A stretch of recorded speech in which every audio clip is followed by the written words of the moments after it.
Everybody, and welcome back to Lindsey's Little Library. So we're here today because it is Booklist Thursday, and Booklist Thursday is something I do with Sarah over at Sarah's Nightstand. We come to you every Thursday with some sort of book thoughts, ideas, recommendations, something bookish related.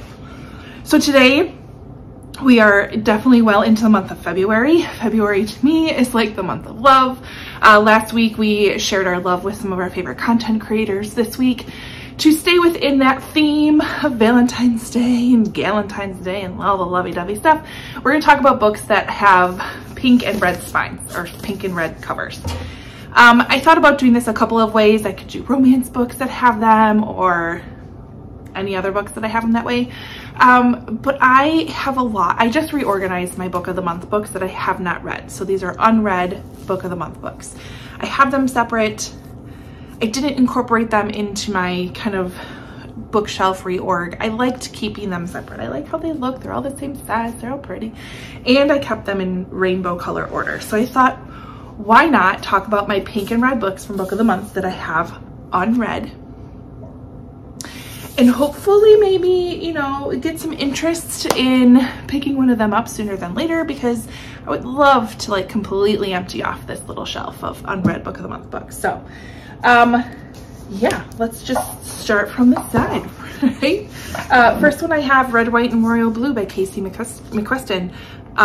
Heard really great things. I feel like this was a good audio. Did Sarah just say this was a good audio? I want to say, basic premise is what happens when America's first son falls in love with the Prince of Wales. I'm there for it. This would actually make a really good Valentine's February read. But yeah, heard really great things, still want to get to it, but you know, it's still sitting on my shelf. Next one I have, and these are mainly because the spines are fitting that color, but I have Jacqueline in Paris by Anne Ma. I believe this is historical fiction following, let's see, a rare and dazzling portrait of Jacqueline Bouvier's college year abroad in post-war Paris, an intimate and electrifying story of love and betrayal in the coming of age of an American icon before the world knew her as Jackie. So basically Jackie Kennedy before she was Jackie Kennedy. Then, another one I really want to get to. We have Happiness Falls by Angie Kim. Angie Kim wrote Miracle Creek, which I really, really enjoyed, and then came to our book club and talked about like her writing process and what inspires her and just the behind the scenes author talk, which makes me fall in love with her even more. I've heard, again, great things about this one. This one, I like the synopsis, or the really short synopsis that Book of the Month does. Up here, I think it gives you a little taste into what the book might be without going too far. So this one, sometimes the answer lies in what's unsaid. True. When a father goes missing, his family's desperate search leads them to question everything they know about him and one another. A riveting page-turner and deeply moving portrait of a family in crisis, which is very similar to what Miracle Creek was. Definitely a family in crisis, definitely a lot of secrets and secrets being revealed. It was great. Then I have Romantic Comedy by Curtis Sittenfeld. We have a comedy writer thinks she's swarm off love until a dreamy pop star flips the script on her, on all of her assumptions. Hilarious, observant, and deeply tender novel. I've heard it's quite funny, and I always like funny. Then I have, of course, one of my favorite authors, Christina Lauren. We have True Love, or The True Love Experiment. Sparks fly when a romance novelist and a documentary filmmaker join forces to craft the perfect Hollywood love story, but only if they can keep the chemistry between them from taking the whole thing off script. And let's talk about this font. Like, I feel like I could get through this pretty quick. And also interesting that my pink books tend to be mainly romances. Except for this one. Sherry LaPina, Not a Happy Family. This is one of her newest one. No, not newest. This one was 2021. Or her newest one. I already read her newest one. What am I thinking? This one is, in this family, everyone is keeping secrets, even the dead. Takes place in upstate New York as well. Wow. Sherry LaPina, love her. Love her books, tend to fly through them. So we'll have to check that one. So now into my read books that are unread. Did you catch that? All right. First one, The Last Party by Claire McIntosh. We have New Year's Eve, Rise Lloyd has a house full of guests, and on New Year's Eve, or New Year's Day, Morgan has a village full of suspects. I don't want to know more than that. Claire McIntosh, I'm sure, will twist it all up and it'll be great. Then we have The Wangs versus the World by Jade Cheng. We meet the Wangs, the unforgettable immigrant family whose spectacular fall from glorious riches to still name brand rags brings them together in a way money never could. This gives me Crazy Rich Asian vibes. This gives me Counterfeit vibes. If you've read that book, I'm here for it. Am I the only one left in the world that has not read The Maid? I think so. This is by Nita Prose. This one follows, it says a dead body is one mess she can't clean up on her own. She is the maid. She kind of takes care of the cleanup, basically. And then there's a second book out. I know.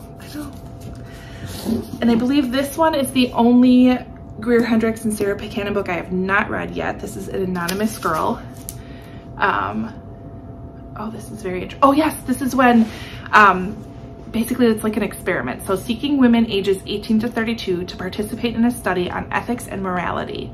Generous compensation, anonymity is guaranteed. Question 1, could you tell a lie without feeling guilt?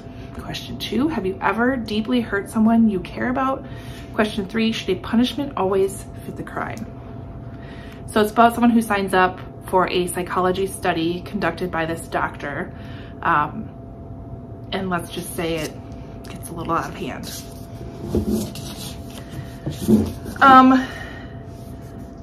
This one could maybe be orange. I don't know. I put it in the red.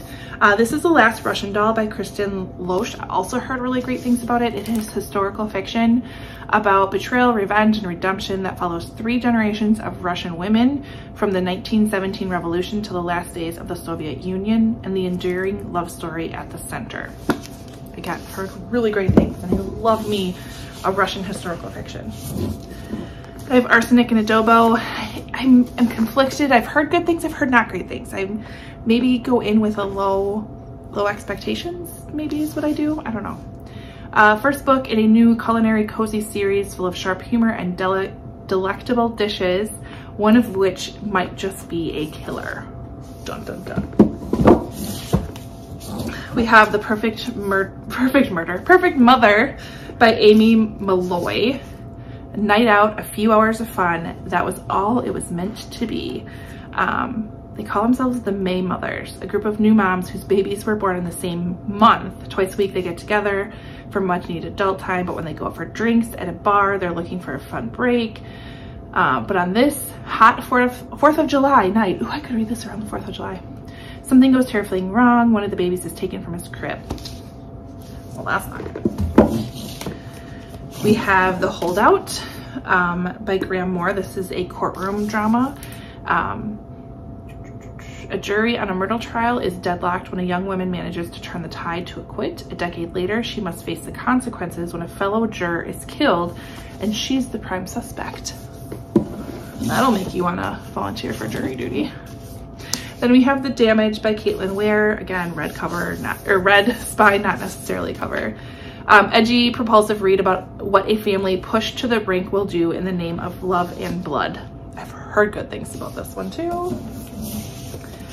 Then we have The Intern, also very interested in this one. This is Michelle Campbell. Young Harvard law student falls under the spell of a charismatic judge in this timely and thrilling novel about class, ambition, family, and a murder. The red one seems to be about murder. The pink one's about romance. Very interesting. Then we have The House That's on Fire by Rachel Beeland. This takes place, I believe, in Richmond, Virginia in 1800s. Historical fiction about an incendiary tragedy that shocked a young nation and tore apart a community in a single night. Told from the perspective of 4 people whose actions during the inferno changed the course of history. Heard really good things about this one. So there we go. A pretty quick rundown of what, 2, 4, 6, 8, 10, 12, 14, 16, 17 books. My pink and red books on my book of the month unread shelf that I want to get to, and I want to read them all. So if there's one that really stands out that you think that you've read and you think I would really like, comment below and let me know which one that is. Otherwise, head over to Sarah's channel and see what she has for us today with red and pink covers. Otherwise, like, comment, subscribe, and I will see you next time. Bye.